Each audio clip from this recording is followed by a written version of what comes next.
I'm here with Jessica Bensch, who is the founder of Vanguard Voices. And I'm pleased to say Jessica's joined today to talk all about how to humanize communication and, in the words of Vanguard Voices, how to have courageous conversations at work. Jessica, thank you so much for joining me. Thanks for having me. So could you provide a little bit of background about yourself and also what you're looking to achieve with Vanguard Voices? I've been working in the corporate space for over 20 years now. I'm currently an agile coach, and previous to that, have a history of working in project management, change management, and large transformation projects in the pharma industry as well as others. And one thing I've noticed over my working career is that work is not always just about work. And I've been taught to be focused and give your best and work hard, but sometimes there are dynamics around the work, which I certainly didn't learn about in school. And I truly believe that this dynamic of, and in particular what I'm speaking about is when people are unable to express their thoughts in the workplace, I believe that we can tackle this as a general topic together as a humanity. And so I started Vanguard Voices, excuse me.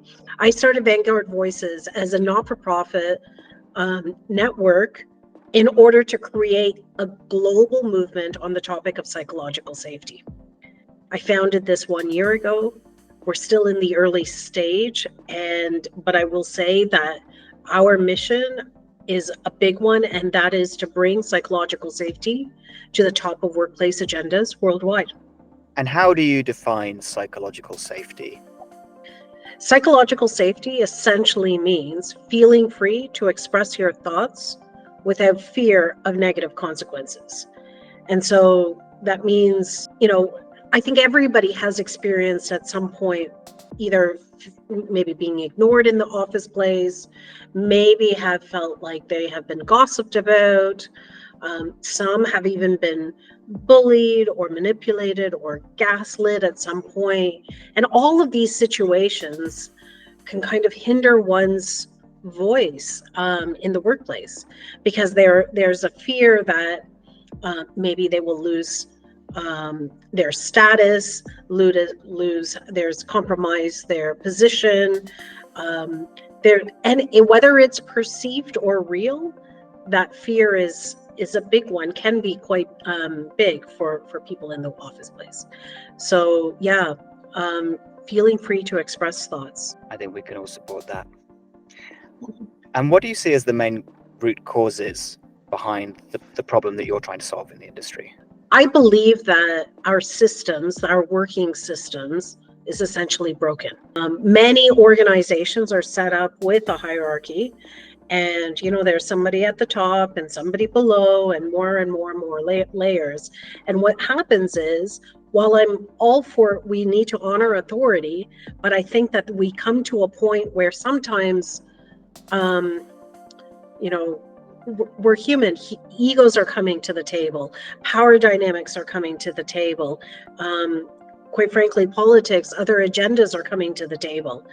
And that is causing, friction in terms of showing up as our best selves and being able to focus on the mission, whatever that mission is, team mission and organization mission, is needed. And so that's really, there's something about not breaking the hierarchy as it is being mindful and deliberate and intentional about prioritizing, measuring, and monitoring psychological safety at all levels. And how do Vanguard Voices help? What are some of the main recommendations that you have for businesses? The recommendations I have, to be honest, they're not even rocket science because I think that it's again, if we're talking about egos and, at the table, let's say, what we're missing is essentially eye-to-eye conversations, irrespective of where we sit in the hierarchy. So what we bring to the table is two ways. One is we give coaching support for those who are in need. We provide support for teams and organizations in terms of implementing the processes, the rituals, the practices that are needed in order to facilitate those eye-to-eye conversations. What makes us different is that we believe that a movement is needed, because all the tactics, a lot of people kind of know and understand. I'm a big believer of agile practices. Agile opens up the door for, so many of these conversations, whether one-on-one or in group settings. And but this is about creating a movement, a collective cry of pointing out, shining a light on the stories that are out there in the workplace, and basically putting a pressure not only on ourselves, but on organizations to bring this to the top of workplace agendas. And it only makes sense, not just for ourselves as individuals, but for organizations in terms for organizations to thrive.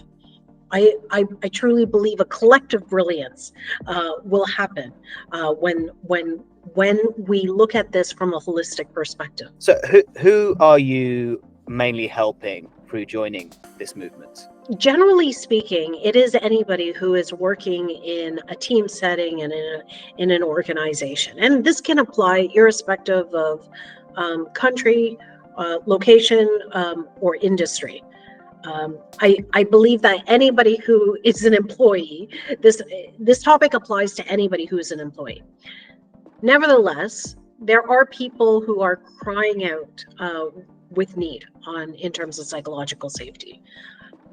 One group that we are particularly looking at are organizations, and our first start is in fact with startups and mid-sized organizations. A lot of these organizations, particularly the mindset that goes with starting startups, comes with this agile way of thinking. We need to adjust to the business circumstances. They need to have a competitive edge, but they may not have the chance or have the time to be able to focus in on how do you implement psychological safety at all levels.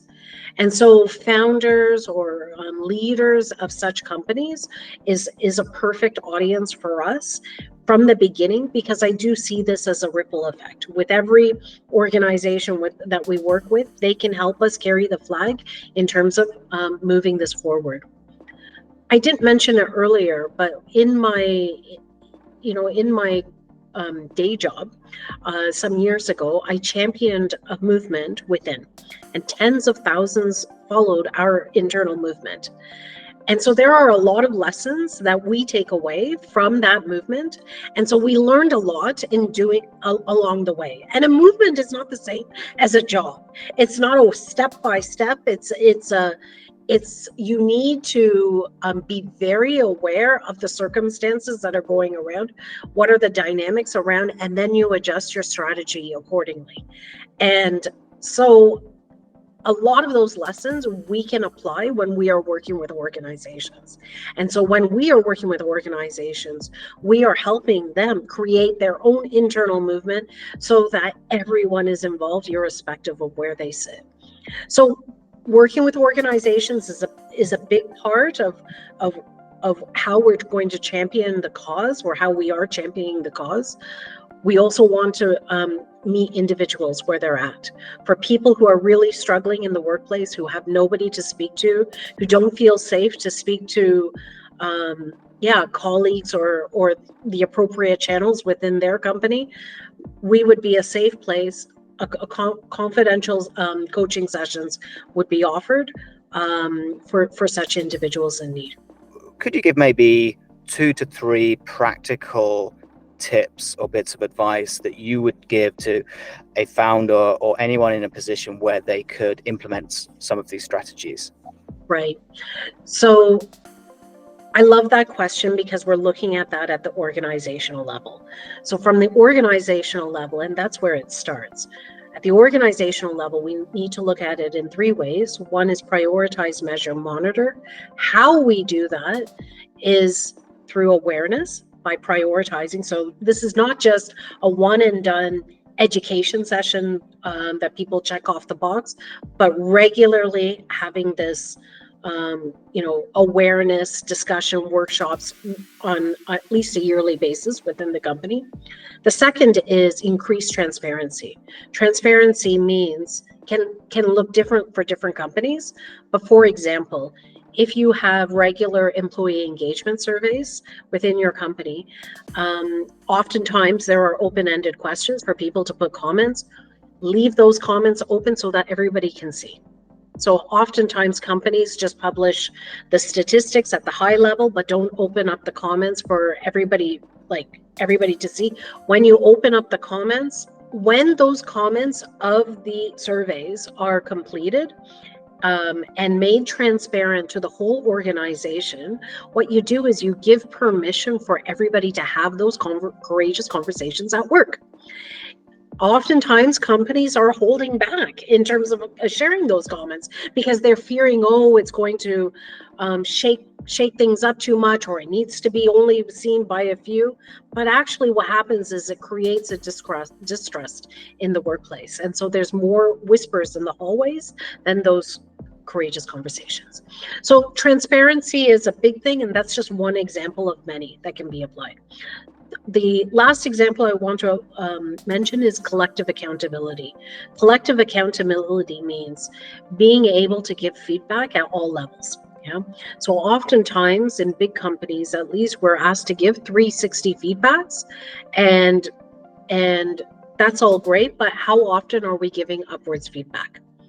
And upwards feedback, that sounds scary to deliver, especially in a one-on-one session, but through a facilitated workshop or session with a group and an objective facilitator, being able to bring out feedback, embedding that in the culture, is again another way of giving permission and demonstrating how important psychological safety is. And what would be the business case for increasing psychological safety at work? So there are so many different reasons for implementing psychological safety, but the number one in my mind, or what this research has shown, is that it is foundational to the success of any team or organization. So if we look back to Google Aristotle's study, Amy Edmondson, Timothy Clark, who wrote the 4 stages of psychological safety, all the research points to this being foundational for success. That's the number one key. And when it is implemented, the numbers will prove it. The numbers follow. Well, thank you for all the great work. And it sounds like you've had tremendous success with Vanguard Voices. What is your vision for the future? What does future success look like for you? Yeah. Future success for me would be seeing fewer Gallup research studies that show that X percentage of workers are disengaged at work. Right now, if you look at research, you will see that I think it's 85% who are disengaged. That's incredible. Research shows that incredible numbers have mental health issues. Research shows that they're not connected to their work. So success for me is that when we are having, as a society, more courageous conversations beyond, at work and beyond. If anybody would like to find out more or get involved and join the movement, how can they get in touch with you? They can look at our website. Our website link is vanguardvoices.com. And from there, they can join our community, our community list. They can also contact me directly at jessica@vanguardvoices.com. Thank you for helping us all have more courageous conversations at work and for humanizing communication. Thank you.